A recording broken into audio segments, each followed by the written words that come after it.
you need to do something that is a hard skill that is recession-proof. So when the recession hits, you still have a job.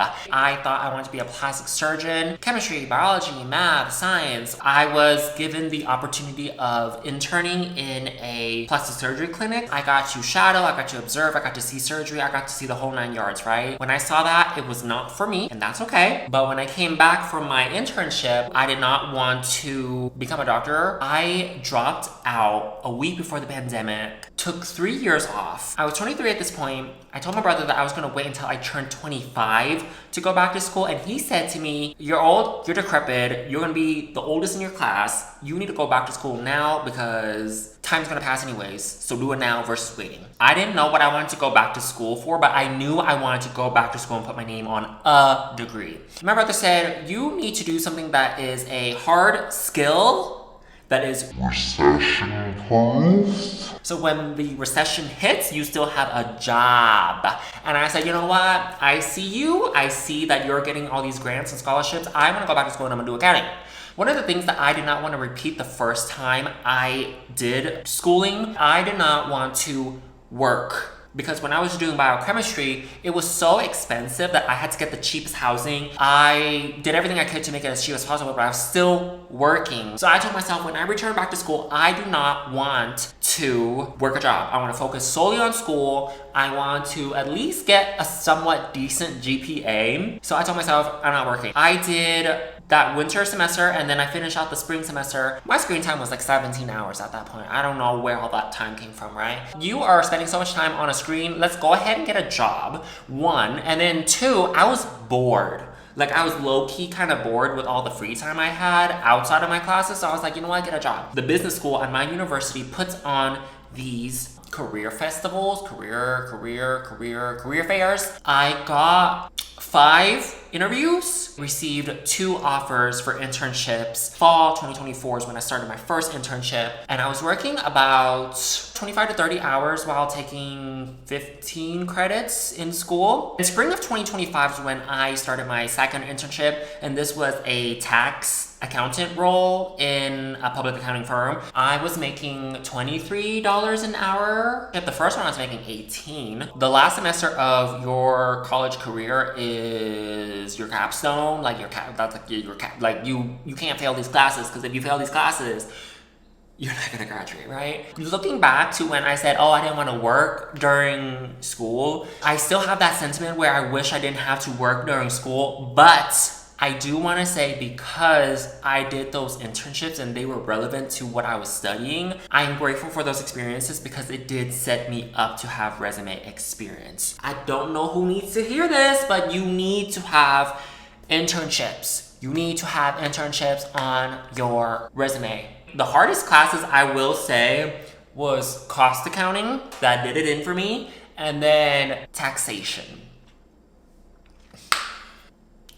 Let me take a sip, because that was not it. It was not it. It was not it. Audit was hard, but only because it was like very conceptual. Like, it was very, like theoretical. I will say that I took my tax class the same time as I did my tax internship, and I found that what I learned at work helped translate to what I was learning in class. So when I was like doing the class projects, or I was doing like the exams, I was like, wait, I remember seeing this at my internship. My brother, who was also in accounting, right? We have this like weird competitive thing going on. My brother graduated with a 3.725. He told me that if I don't get a higher GPA than him, then I was a bum, I was a liar, I was like good for nothing. I graduated with a 3.745.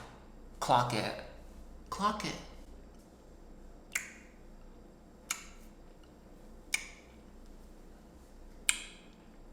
But yeah, make sure you network with your professors, with your classmates, with like everyone. Like literally one time I was working at Target, some lady started making, oh, like what do you do? And I was like, I'm in school for accounting. She was like, oh, she's a manager at an accounting firm.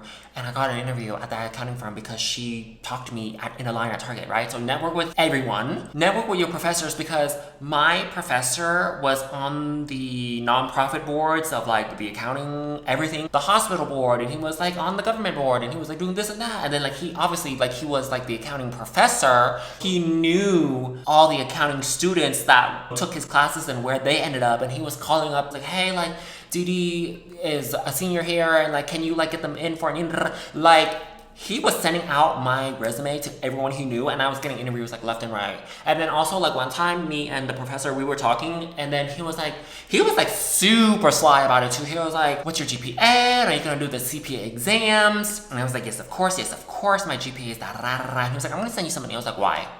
And he said, well, because you have a high GPA and you're gonna take the CPA exam, so like you fit the criteria. So he sent me like 1,500 from his like CPA society. Like there was another professor that I talked to, and she was like, oh, there is this board of CPAs, they're gonna come do a talk at the school, and they want like student experience, so like can you do a panel in front of like 60 students?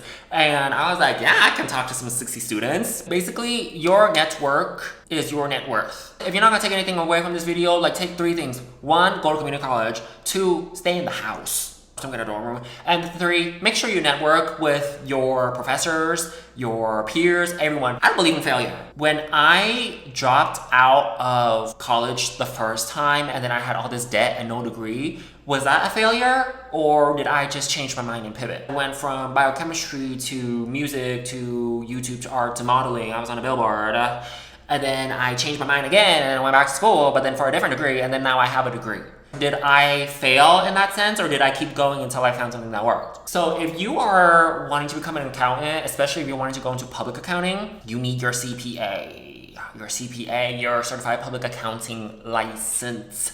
I know the laws and regulations are changing, but you need 150 college credits to be eligible to sit for the CPA exam. Some companies won't even hire you if you don't have 150 credits, or if you're not or CPA eligible or whatever. Because I took all those classes for biochemistry, those credits transferred over to my conferred transcript. I'm eligible to sit for the CPA exam. People say, Mama say, you're a pretty girl. What's in your head? It doesn't matter.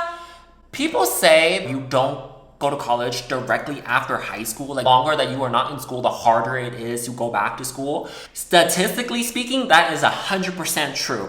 This is editing, Didi. I'm so sorry. I lost the footage. As I was saying, statistically speaking, the longer you are out of school, the harder it is to go back to school. So if you are not disciplined, please go straight from high school into college. If you are an adult, please go back to school as soon as possible. My personal experience, this is the exception, not the statistic, but personally, I found that because I waited 5-ish years from 18 to 23 to go back to school, it was a world of a difference for me to sit and be disciplined and study for hours on end and be able to work and network and do internships and juggle so many different things at the same time. I would not have been able to do that if I was 18 years old, but at 23, when my brain developed just a little bit, I didn't say it was fully developed, but just a little bit, it helped me tremendously, not only in studying, but also finishing with a very high GPA. That is all for this video. I hope you guys find this helpful. If you do enjoy it, please leave a like down below. And if you have any other questions or further topics that you want me to dive into about this video, leave a comment down below, and I'll see you guys in the next one.